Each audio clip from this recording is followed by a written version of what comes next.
Bonjour, chers amis.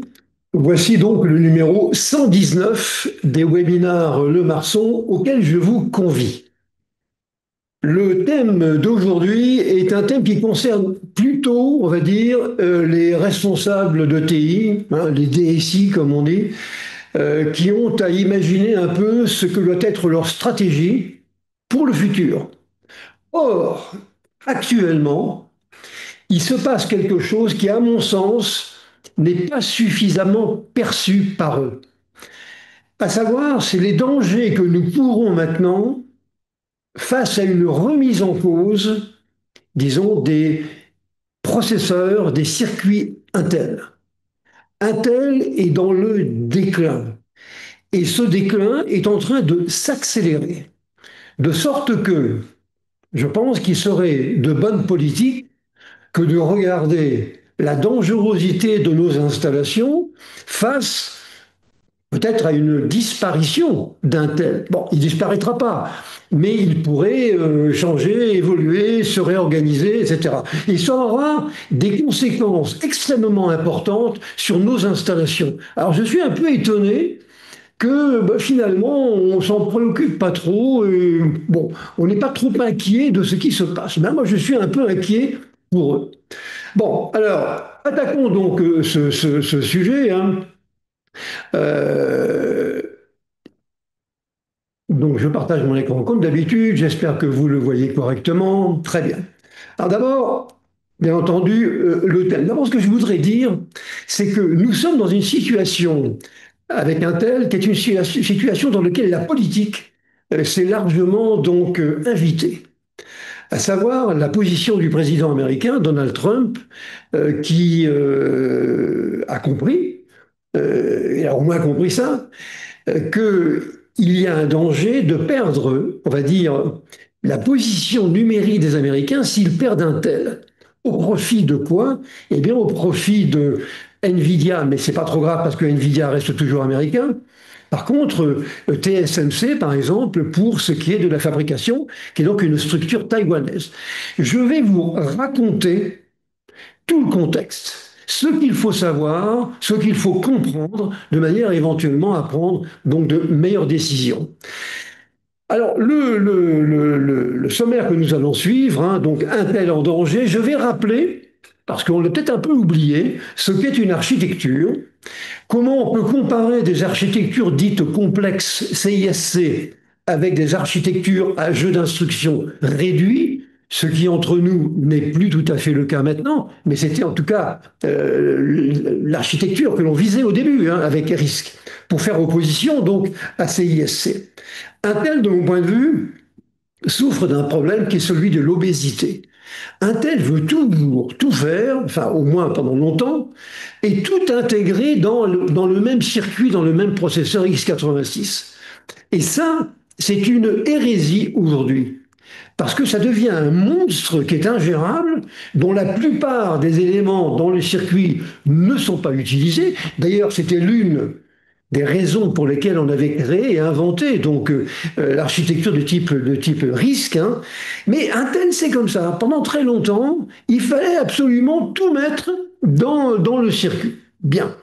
On va rappeler donc ce qu'est x86, bien entendu, et puis je vais vous raconter la succession d'erreurs qu'il y a eu dans les années qui nous ont précédés ici, 20 ans d'erreurs qui ont abouti à la situation dans laquelle on se trouve maintenant. Alors, il y a un certain nombre d'événements qui se sont produits. Par exemple, la constitution d'un groupe consultatif dans lequel il y a bien sûr Intel, mais il y a également tous ses concurrents. Alors, c'est un peu difficile à comprendre. Hein. Et puis, il y aura aussi la collaboration avec Nvidia. Nvidia qui rentre dans le capital de Intel. Et pourtant, Nvidia, c'est son principal concurrent sur des marchés nouveaux que sont ceux du calcul parallèle et puis de l'intelligence donc artificielle. Alors, qu'est-ce que représente donc Intel en 2025 et quelles sont donc, on va dire, les conséquences d'une dégradation possible donc d'Intel sur nos TI et quelles sont donc les bonnes décisions à prendre. Alors, je rappelle comme d'habitude un chiffre hein, ici. L'intelligence artificielle, elle a totalement bousculé le marché donc des serveurs. En 2025, il est évalué à 204 milliards de dollars. Il devrait passer à 837 milliards de dollars, avec vraiment plusieurs façons d'aborder ce marché, soit d'une manière très intégrée comme le fait Intel et x86, encore que ça change bien sûr maintenant, mais également donc en intégrant ce qu'on appelle des GPU, donc des processeurs graphiques d'une puissance colossale qui sont fabriqués pour les principaux par Nvidia sur des architectures de type RISC. Hein. Alors évidemment, cette montée en puissance de Nvidia et de l'architecture RISC fait l'affaire bien sûr de Nvidia, mais beaucoup moins celle de Intel. En tout cas, l'objectif donc de mon webinaire aujourd'hui, c'est d'essayer d'y comprendre quelque chose, parce que évidemment, c'est pas toujours très simple. Alors donc, j'ai eu l'occasion d'en parler déjà, survoler un petit peu ce problème. x86, l'architecture x86 qui date à peu près de 1978, hein, et non pas des débuts donc d'Intel, pour la première fois, depuis quelques années, Intel donc est contesté, son architecture est contestée. Son leadership, il s'est fortement érodé, hein, et pourtant ses parts de marché, elles sont encore très bonnes, hein, et en particulier sur les PC, elles ne sont pas nulles. Par contre, sur des mobiles ou sur les IoT, là, ça va pas du tout. Mais je pense que pour Intel, il y a des questions donc de fond qui se posent, parce qu'à mon avis, tout peut arriver. Et si demain, eh bien, Intel n'est plus là, qu'est-ce qu'on fait de nos millions de serveurs? Hein. Alors j'aurai l'occasion d'évoquer donc un peu plus loin que je trouve que la position des responsables de TI, elle est beaucoup trop attentiste. Ce serait un tsunami. Ah, si jamais ça se produisait, il faudrait revoir toutes nos installations. Pas si vous vous rendez compte, hein, c'est pas un passage à l'an 2000, ça. Hein, c'est vraiment quelque chose qui serait beaucoup plus donc pénalisant. Mais on s'en préoccupe pas tellement.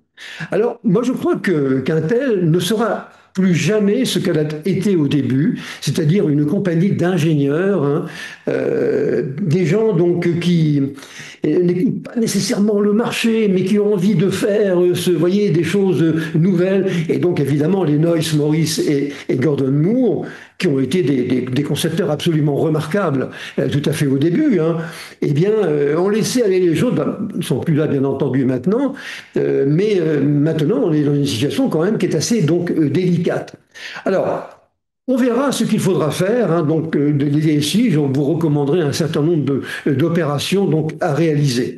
Aujourd'hui, donc en 2025, simplement pour fixer les idées, l'architecture x86 sur les serveurs reste très légèrement majoritaire. On pense que dans les années qui vont venir, c'est-à-dire vers 2028-2030, les architectures NVIDIA vont dépasser. Et donc, Intel sera obligé de mettre de l'eau dans son vin. Et je vais vous parler donc de ce cru de vin qui doit être forcément un grand cru, sinon ça ne va pas aller. Alors, la grande question, donc, effectivement, est-ce qu'Intel donc, peut disparaître? Alors, moi, je pense que la philosophie d'Intel, elle était bien adaptée au serveur. Parce que le jeu d'instruction, il ne faut jamais oublier que c'est ça qui est important. On en parlera d'une manière assez détaillée. Hein. Le jeu d'instruction donc d'Intel qui est extrêmement complet, voire trop complet. Normalement, il englobe à peu près tous les besoins, tout au moins ceux qui s'étaient exprimés jusqu'à il y a à peu près 4 ou 5 ans. Alors on a beaucoup de choses dedans, mais on a même également des fonctions graphiques, mais qui est intégré et non pas dans une architecture donc séparée, beaucoup plus modulaire, comme le suggère donc Nvidia. Bon, c'est donc quelque chose qui est très adapté donc au serveur. Intel, pendant des années, a vécu sur des performances dont il faut bien reconnaître qu'elles ont été remarquables, avec, on va dire, des capacités de production qui étaient totalement maîtrisées. D'ailleurs, ils en étaient particulièrement fiers, ils ne voulaient donc pas l'abandonner. Une bonne adéquation donc avec les applications clientes, et finalement, les clients étaient tout à fait ravis. Mais aujourd'hui, donc, le paysage change, hein, et dans tous les domaines, on le verra maintenant, Intel est concurrencé, voire dépassé. Donc, je vous le disais, il faut avoir maintenant une stratégie, hein, et donc, voilà. Bien. On va voir donc ce qu'il en est donc maintenant dans le détail. D'abord, je voudrais rappeler, alors ce n'est pas vous faire injure, hein, je sais très bien que vous êtes des professionnels, donc, mais je pense que ce n'est pas idiot finalement de rappeler à quoi on a affaire. Parce que entre le jeu d'instruction, les langages machines, le langage assembleur, les langages évolués, l'architecture, tout ça, bon, la finesse, on finissait par un petit peu s'y perdre. Parce que il faut donc savoir ce que recouvre une architecture de type x86. En fait, une architecture, ça englobe tout, tout ce qui touche à la conception, donc des processeurs et des circuits. C'est-à-dire les technologies utilisées, les ressources, vous voyez donc la mémoire, l'unité arithmétique et logique, vous voyez, tout ça dans un circuit, avec des morceaux à droite et à gauche. Là, vous avez l'ALU, là, vous avez de la mémoire, là, vous avez une mémoire cache, là, vous avez ceci et cela. Et tout se traduit, in fine, par des transistors. Parce que quand vous regardez un microprocesseur avec un microscope, vous voyez des circuits qui sont faits avec finalement des jonctions de type transistor et qui vous permettent de, qui sont issus du point de vue architecture pour exécuter des instructions. En fait, c'est ça. Le processeur, c'est un machin qui est fait pour exécuter des instructions grâce à quoi? Grâce à un enchaînement, une organisation de postes logiques, de portes logiques construits avec des transistors. Et plus on mettra de transistors, finalement, plus on sera content, puisqu'à ce moment-là, on pourra mettre beaucoup plus donc de choses. Alors, on confond souvent, on parle souvent en tout cas de langage machine par rapport au langage donc, qui sont évolués. Hein. Alors déjà, un langage machine, c'est un langage binaire. C'est-à-dire que vous programmez avec des zéros et des 1. Alors bien, je vous rassure tout de suite, on ne va pas y revenir. Hein. Mais c'est quelque chose qu'on faisait auparavant. Et je vous ai mis ici à droite l'exemple d'un PDP-8, qui est donc un mini-ordinateur de chez Digital Equipment. Vous aviez donc les clés en bas et vous rentriez donc les instructions 1, 0, 1, 0, ensuite c'est pas là, vous voyez, il fallait tout rentrer à la main avec des clés. Alors on fait plus ça, mais le microprocesseur, quel qu'il soit, ce X86 ou comme un autre, eh bien il ne comprend que ça. Il ne comprend que ça, c'est-à-dire un langage machine. Alors, ça, c'est ce qu'il va exécuter. Nous, on va s'exprimer pour développer des applications, soit avec un langage assembleur. Mais l'assembleur, c'est quoi? Eh bien, c'est un ensemble, on va dire, de mnémoniques qui vont être traduites par le programme d'assemblage en instruction machine, de manière à ne pas avoir à écrire du binaire. Donc, je taperai des moves, vous voyez, des chargements de registres, une addition dans un accumulateur. Je ferai les choses d'une manière très fine, mais au moins, ça sera un peu plus humain comme approche. Bah, c'est déjà très compliqué, parce que ça peut être encore nécessaire aujourd'hui. Pourquoi? Parce que l'assembleur actuellement est encore la seule méthode pour avoir des programmes qui soient performants, rapides. Ouais, c'est la seule solution.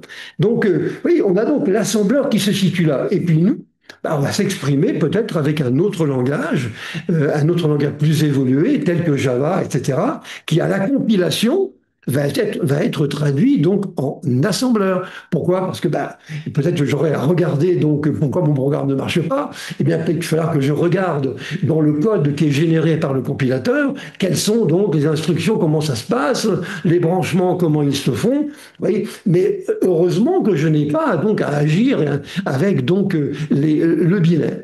Donc ça, il ne faut donc jamais l'oublier. Par ailleurs, on rappelle que la finesse, c'est le nombre de la fréquence, pardon.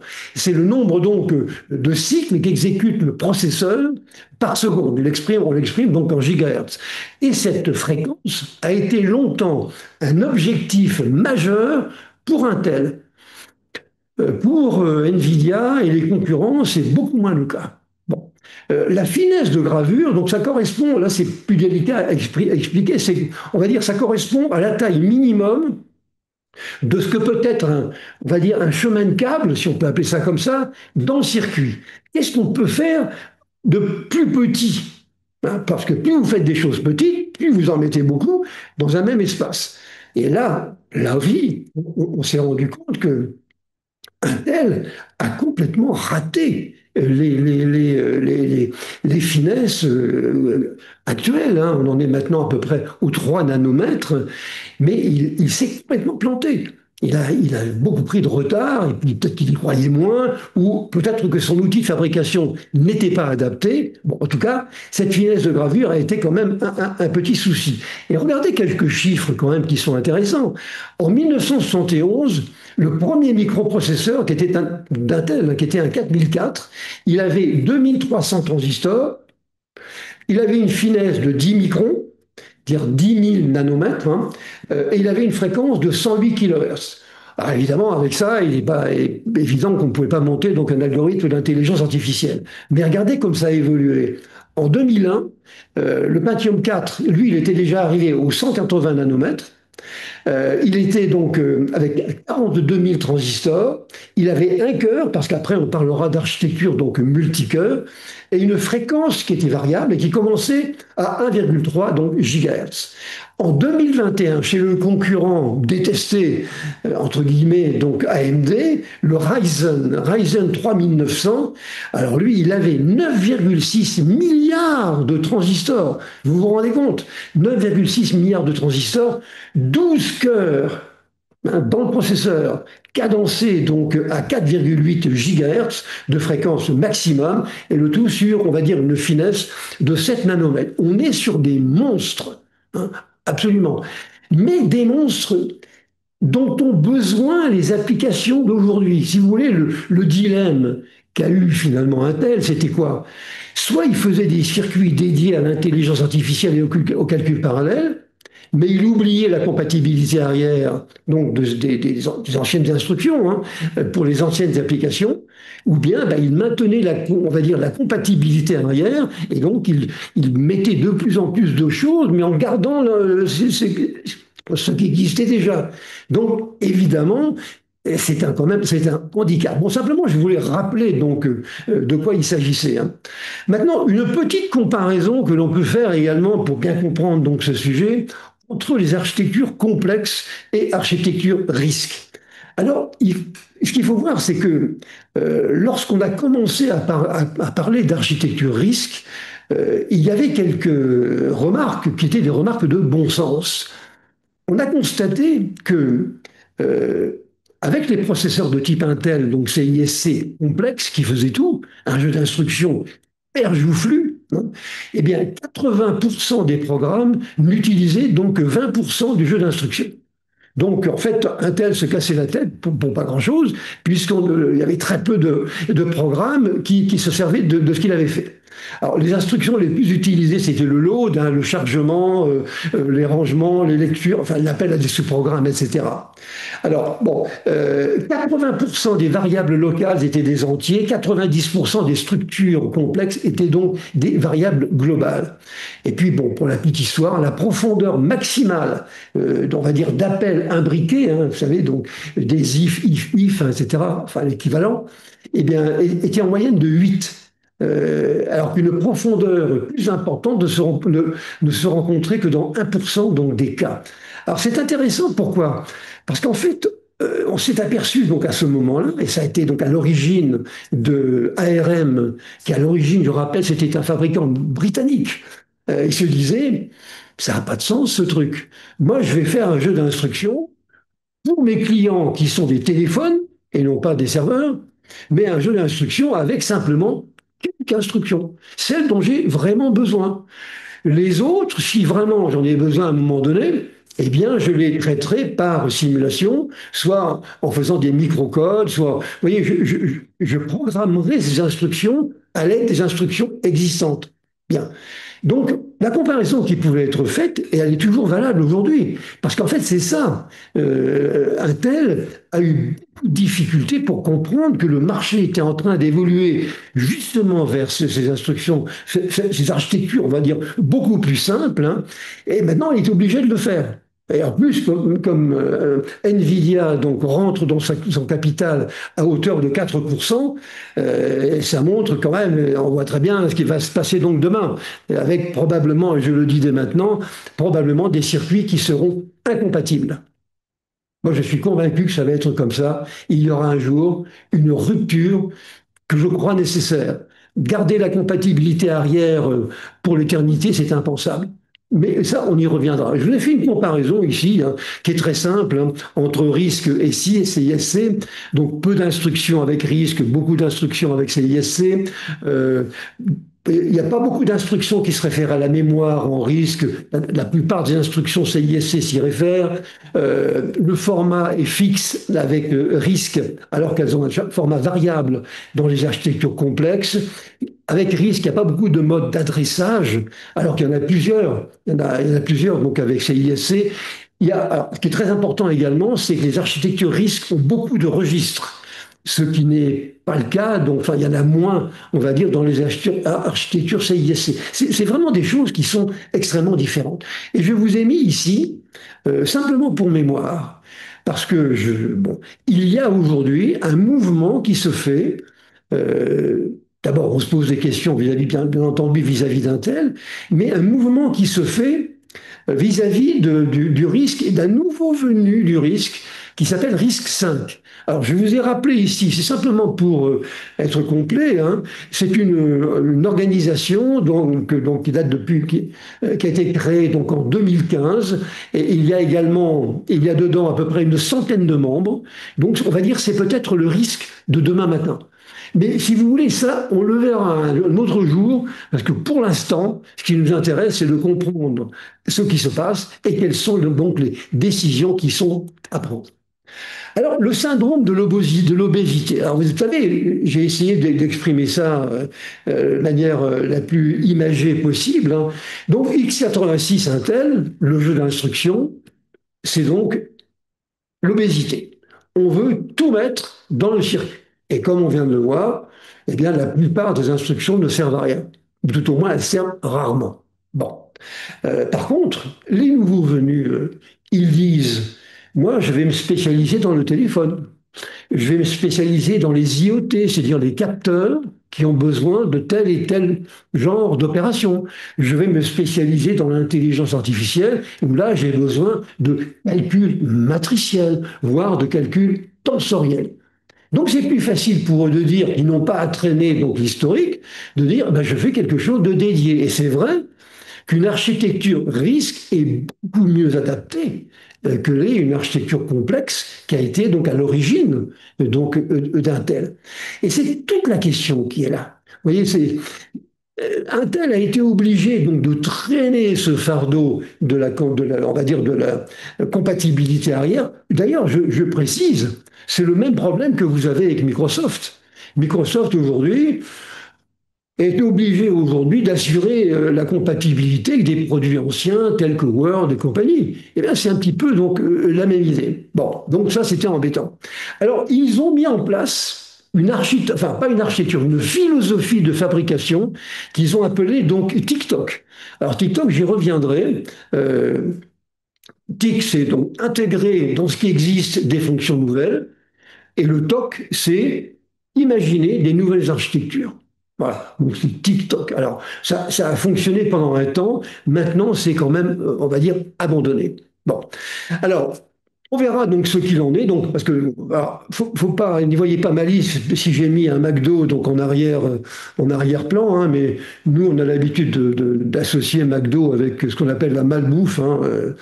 On ne peut pas dire que ce soit l'idéal, ça correspond assez bien finalement à l'image que l'on peut avoir de l'obésité. Je sais que les McDo ne vont pas être d'accord avec ça, mais bon, je prends mes responsabilités. Bon, alors, on rappelle donc finalement c'est quoi donc x86 donc aujourd'hui, donc une architecture qui a débuté, je rappelle, en 1978 avec le 8086. On confondra donc le processeur avec le jeu d'instruction. Comme je vous l'ai dit à l'instant, c'est pratiquement la même chose, hein. À partir du Pentium, ça a été une architecture 32 bits. Délibérément, donc CISC, donc à ses débuts.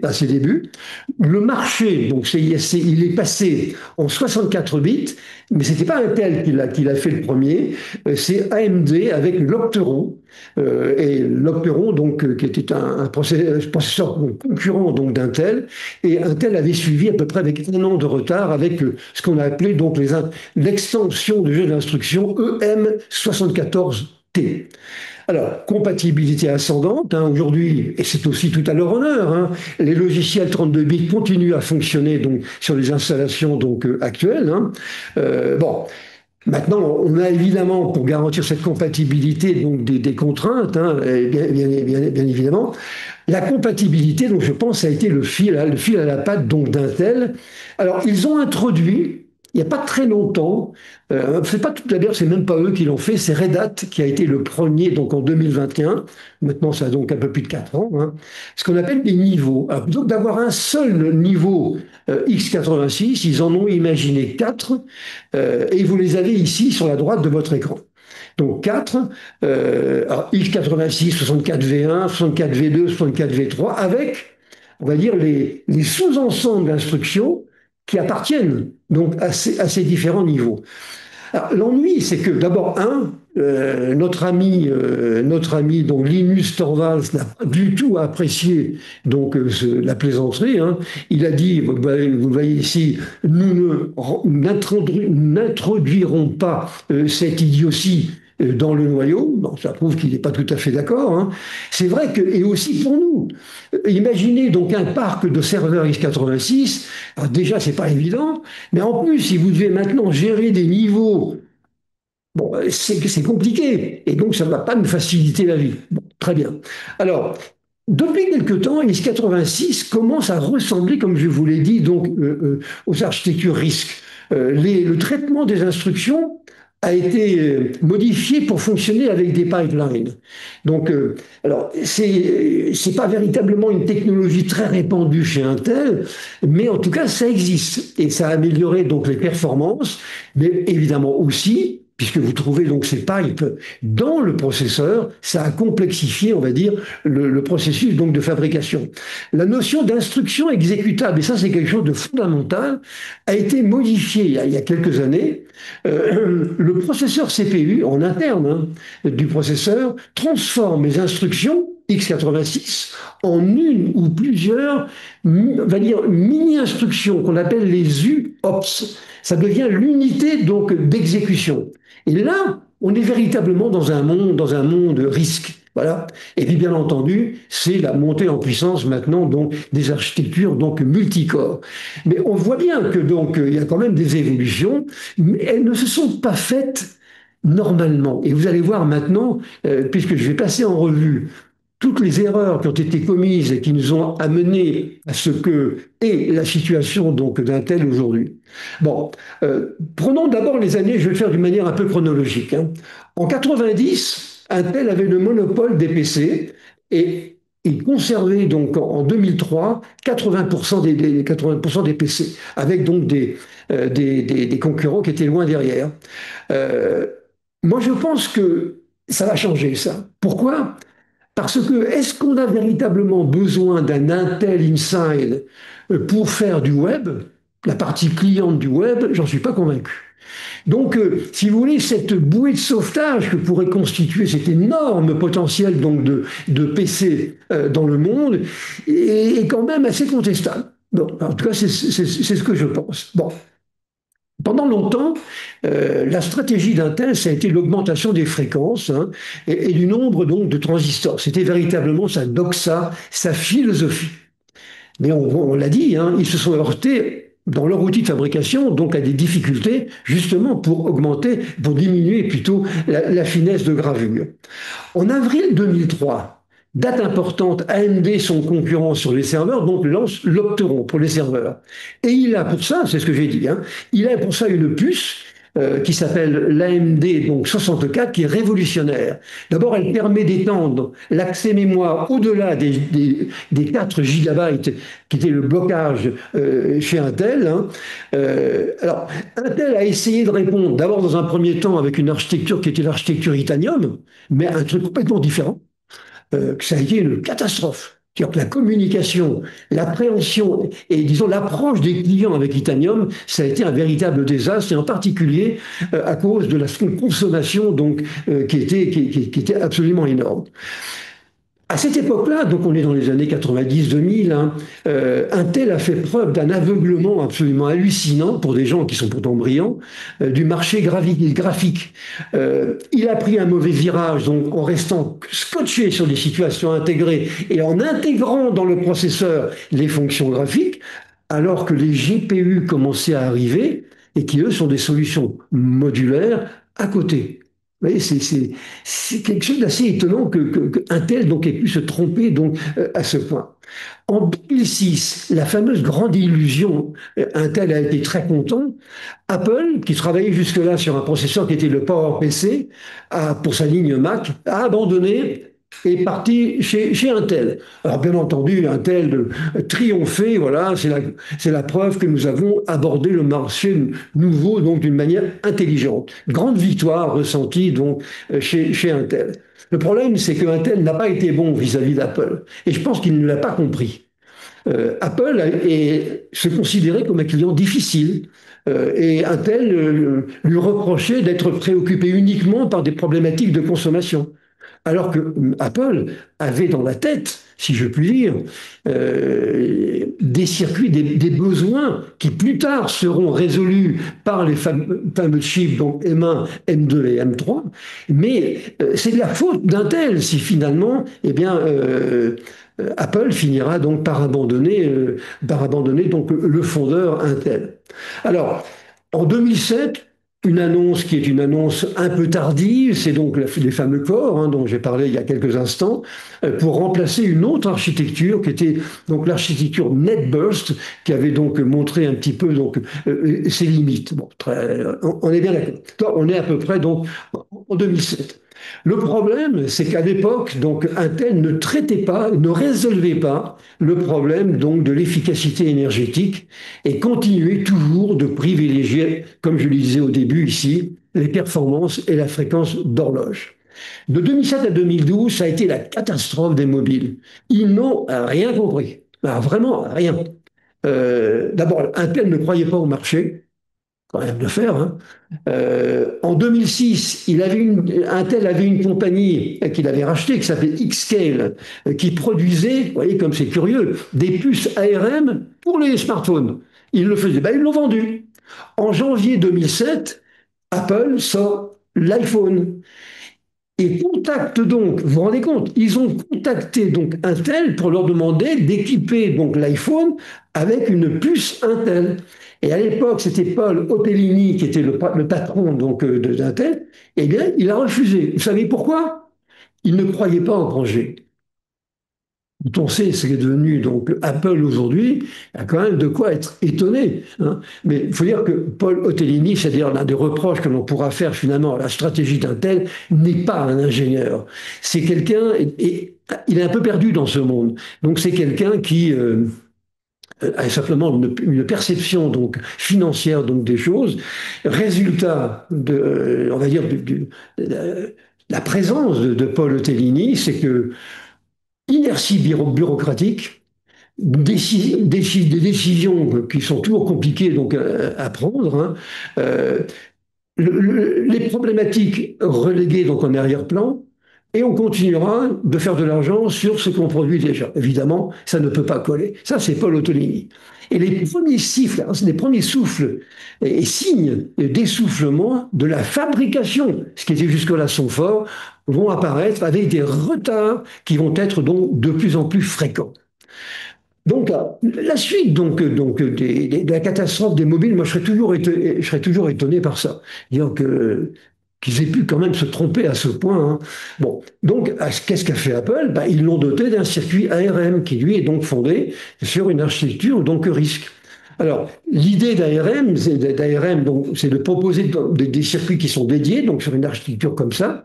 Et donc, il a créé avec Apple, donc un écosystème qu'Intel n'a pas pu suivre.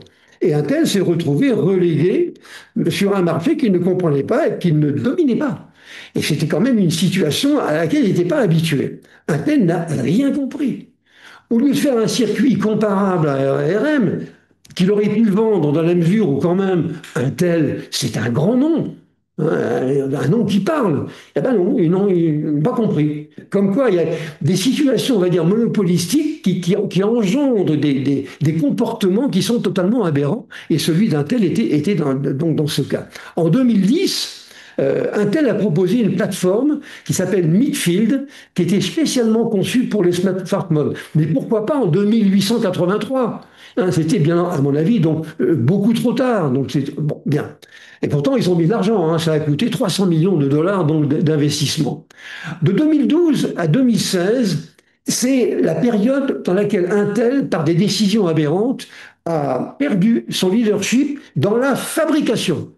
Alors ça, ici, maintenant, on va dire le concurrent, ce n'est plus Nvidia ou ce n'est plus ARM, le concurrent, c'est les Taïwanais. Et Taïwanais, donc, on va dire Taïwanais également, donc les Chinois qui sont un peu donc, derrière. D'ailleurs, j'y reviendrai là-dessus. Bon, perte de leadership, hein, donc on abandonne donc le modèle TikTok que j'ai évoqué et arrive le premier grand couac. Grand couac, donc c'est en 2013 avec la fameuse gravure donc à 14 nanomètres alors que Intel était à 22 nanomètres. Retard d'un an et surtout des défauts. Vous savez, dans les wafers, ce sont les plaques que l'on fabrique en une seule fois, mais qui comportent un grand nombre de processeurs qu'on découpe après. Et il y a des rejets là-dedans, il y en a qui ne passent pas donc les tests. Eh bien, alors là, c'était un désastre, hein. La plupart donc, des circuits ne fonctionnaient pas donc, dans les tests. Et en même temps, arrive donc un Taïwanais qui s'appelle TSMC, qui lui se concentre uniquement sur les aspects fabrication, mais on peut même dire également Samsung. Samsung qui n'est pas uniquement un fabricant donc, de téléphones, il est aussi un fabricant de circuits pour ses propres besoins, mais également pour les autres. Alors, TSMC a fait des miracles. Vraiment. Alors Intel a essayé de suivre, il essayait d'aller sur le 10 nanomètres, mais il n'y arrivait pas. Et donc il a fait du 14 nm+, du 14 nm++, 14 nm++, mais qui en fait cachait son incapacité donc atteindre cette fameuse finesse donc de 10 nanomètres. Alors le décalage avec TSMC ne se rattrapera jamais. Et voilà. Et donc finalement, ce qu'a suggéré donc Donald Trump, c'est pas idiot du tout. Mais ça, je vais donc y revenir dans quelques instants. Bon, en tout cas, ils ont perdu donc le leadership. Alors, vous voyez les téléphones, ils n'y sont pas. Les serveurs, on va y voir, on va voir maintenant. C'est AMD qui va prendre le pouvoir, etc. Alors justement.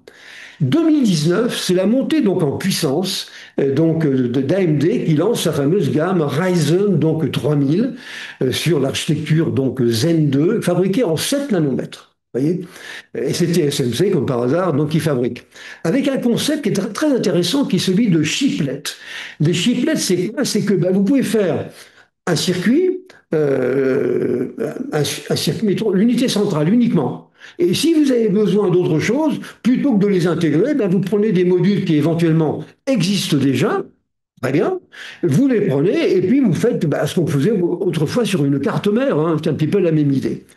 En novembre 2019, AMD a donc sorti donc le 3950 donc X avec 16 cœurs, 32 unités de traitement simultanées, hein, c'est-à-dire le double d'Intel à l'époque.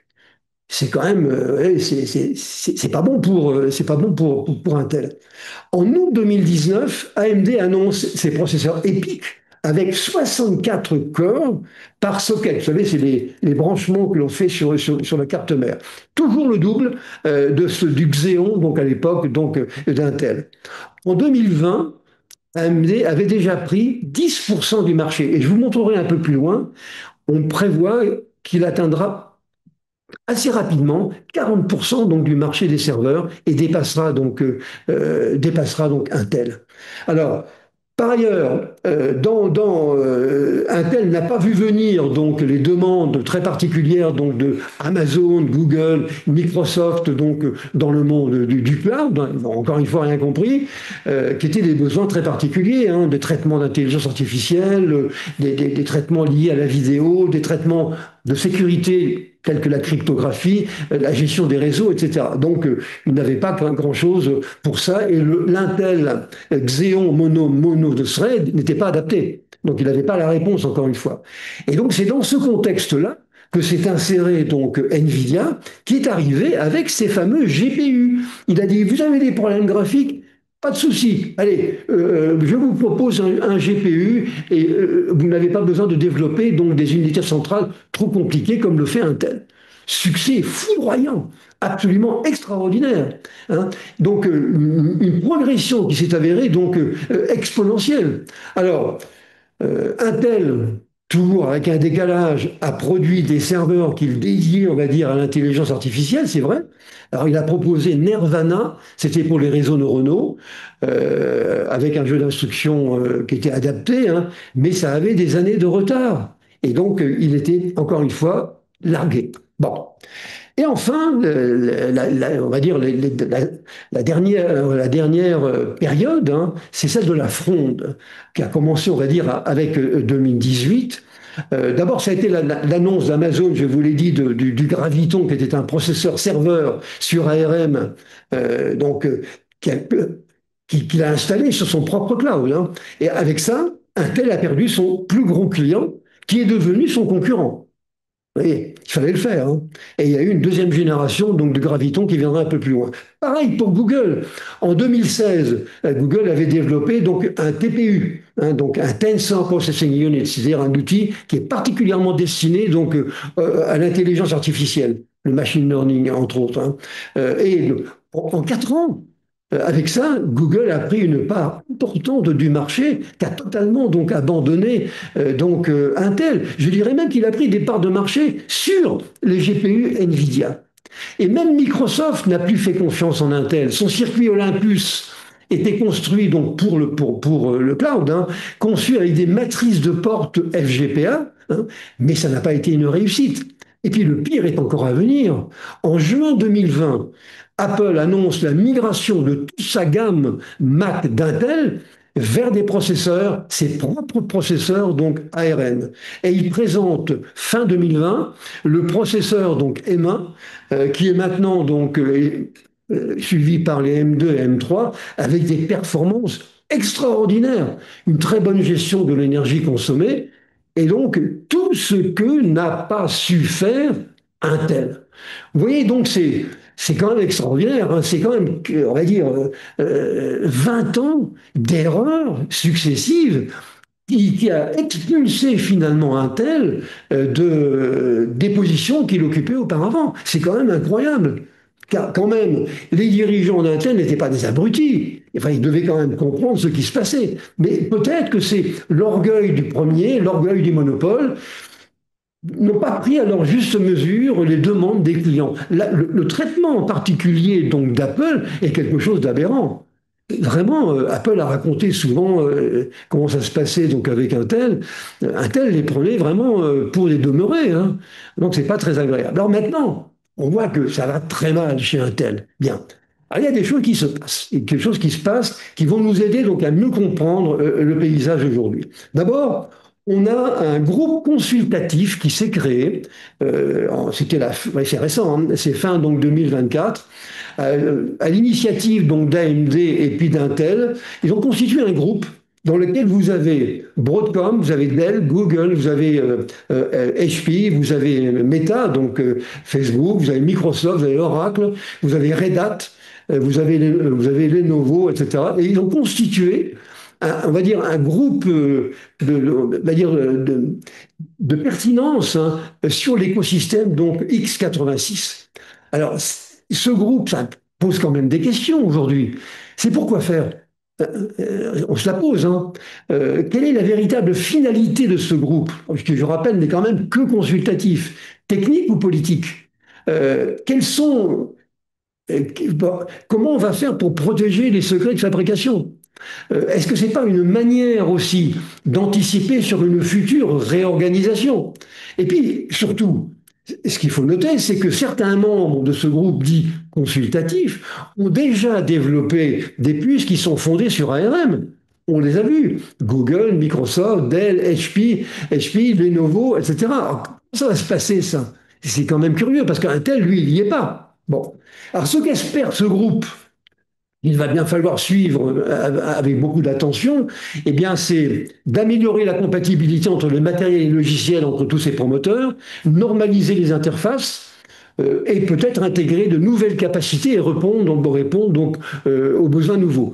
Ce qui, chez Intel, va faire une victime de plus, j'allais dire, qui est le projet donc X86S qui avait été lancé donc en 2023 avec une révision donc en juin 2024 avec la 1.2, qui voulait faire le ménage dans le jeu d'instruction.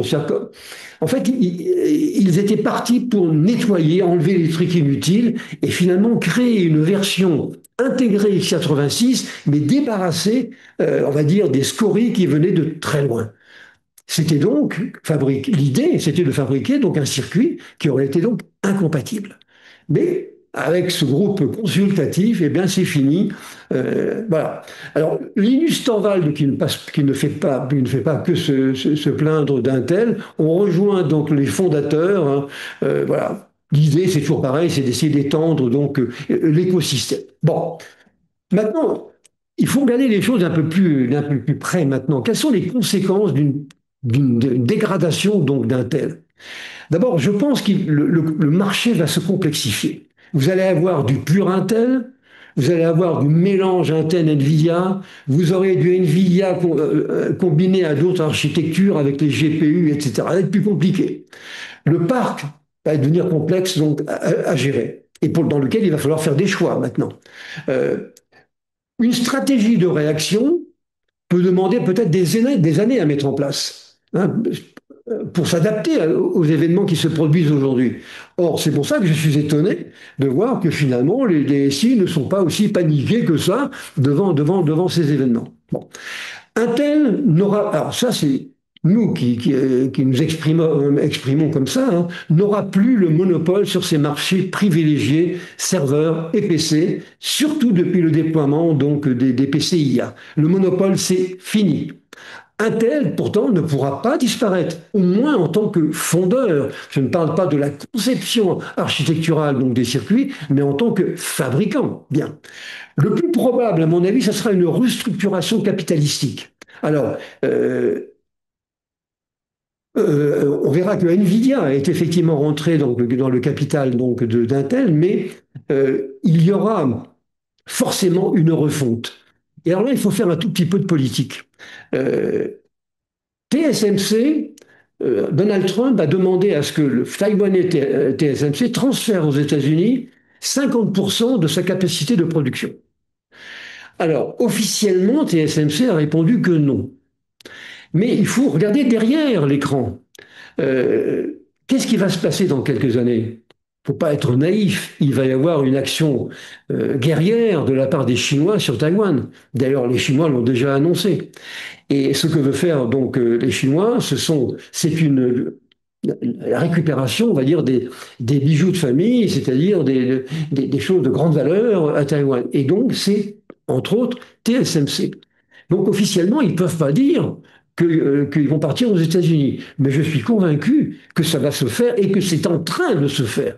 Et là, je crois que Donald Trump, finalement, donc, a raison, même si aujourd'hui, en tout cas, TSMC a répondu qu'il n'en est pas question pour ne pas effaroucher probablement le grand ours donc, chinois.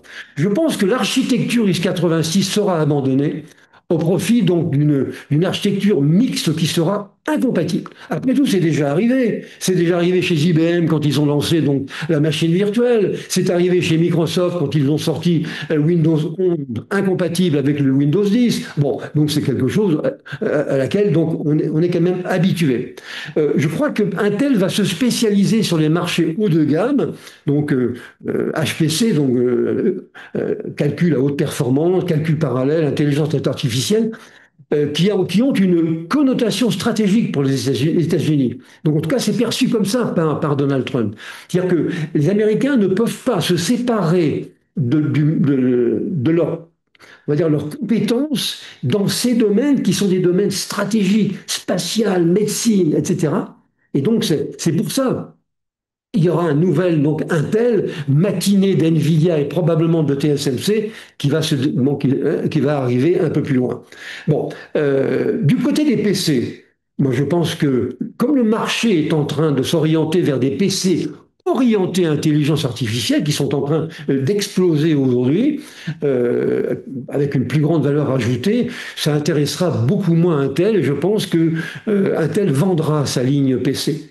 Après tout, IBM a bien vendu sa ligne de production d'imprimantes à Lexmark, c'est quelque chose qui est tout à fait donc, envisageable. Je pense qu'ils vont également abandonner le marché des mobiles, sur lequel d'ailleurs ils n'ont jamais été présents parce qu'ils n'ont jamais rien compris. Bon, euh, poursuit les développements, je crois, sur les capteurs. Pourquoi? Parce que les capteurs, c'est pas toujours uniquement des choses très simples, ça peut être des éléments extrêmement complexes.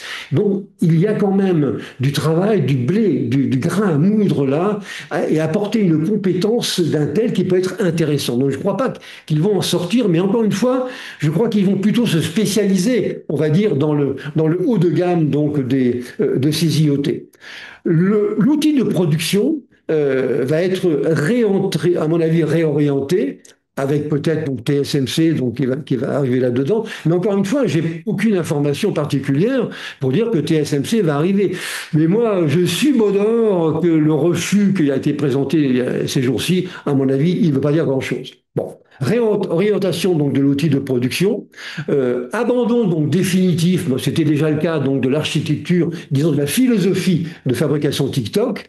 Et ce qui aura, à mon sens, également comme conséquence, d'abord, beaucoup de licenciements. Licenciements, j'y reviendrai dans un instant. Hein. Encore une fois, c'est pas la première fois hein, que ça se produit. Hein. Donc, il ne faut pas non plus être choqué par ça. Mais il faut être conscient que ça peut arriver. Alors, que penser donc de la collaboration donc avec Nvidia? Hein, on a vu que Nvidia rentre, donc Nvidia, fabricant de GPU, le chantre donc de l'architecture donc RISC, hein, il rentre au capital donc d'Intel à hauteur donc de 4% avec 5 milliards donc de dollars. Nvidia, c'est une compagnie qui ne fabrique rien. Hein. Elle n'a pas d'usine, mais elle imagine donc des processeurs graphiques, également donc des frameworks et des API donc d'intelligence artificielle, mais aussi pour le monde de la science des données et du calcul intensif. Nvidia a fabriqué ce qu'on appelle des SoC, donc Silicon on Chip, c'est-à-dire des circuits dans lesquels on met tout. Et c'est fabriqué donc. On n'a pas besoin de circuits annexes avec les SoC pour les mobiles et également pour les véhicules automobiles. Alors Nvidia, lui, il conçoit ces circuits et il sous-traite la production et entre autres, toujours le même, à TSMC.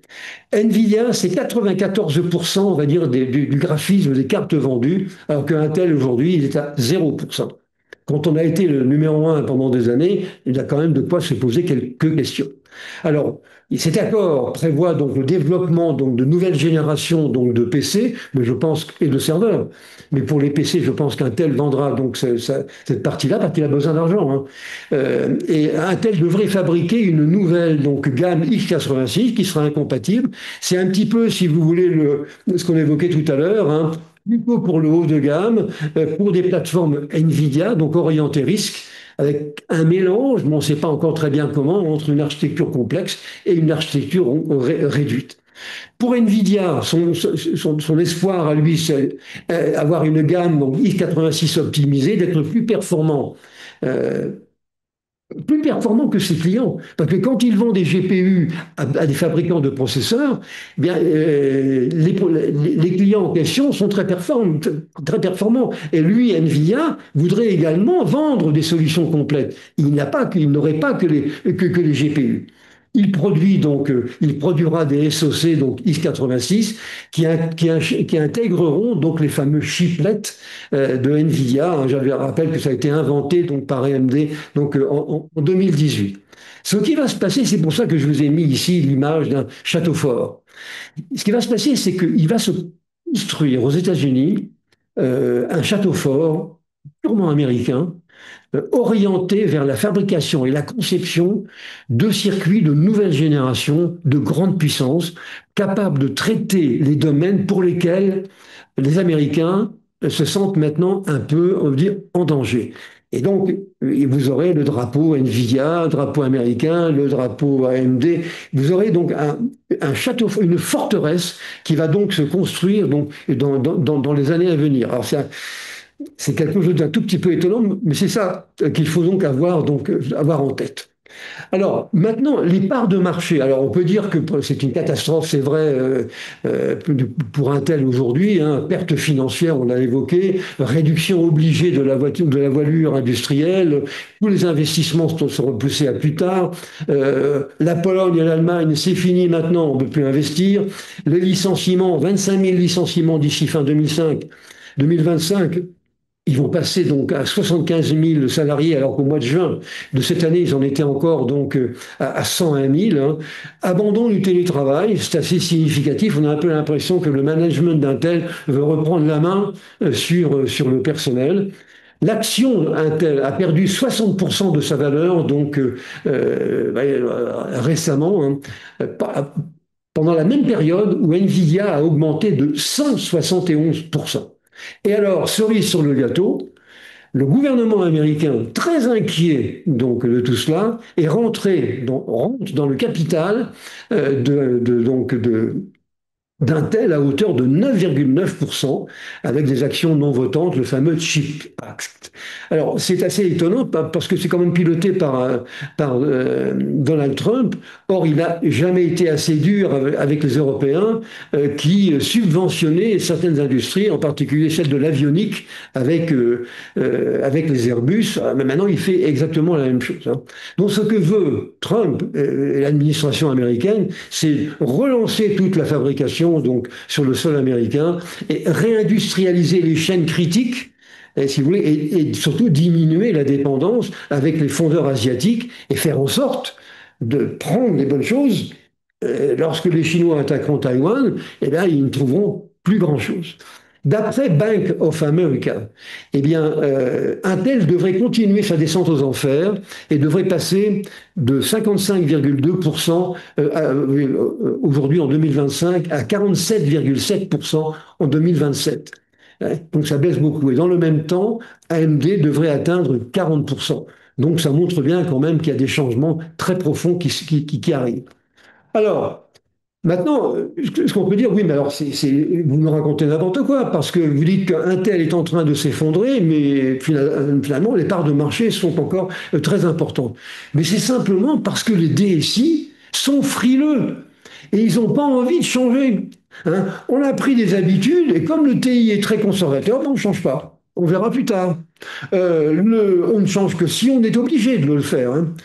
Parce qu'il y a un risque donc de changement important, en particulier donc pour les serveurs.